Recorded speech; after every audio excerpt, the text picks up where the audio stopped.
এই যে আমরা আজকে এখন এতক্ষণ আলোচনা করবো, এটাও তাবলীগের কাজ। তাবলীগ একটা সুনির্দিষ্ট ছক বাঁধা কোনো দলের মধ্যে, সংগঠনের মধ্যে সীমাবদ্ধ না।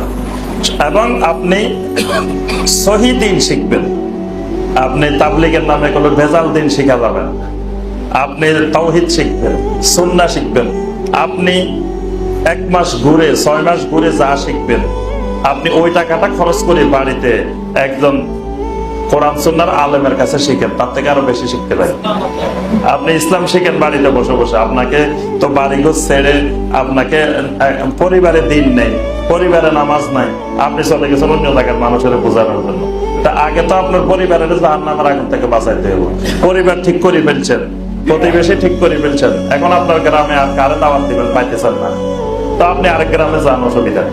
আপনার গ্রামে সব রয়ে গেছে, এখনো ইমানে নাই, তাওহীদে নাই, আপনি এদেরকে পালা রেখে চলে গেছেন চট্টগ্রাম।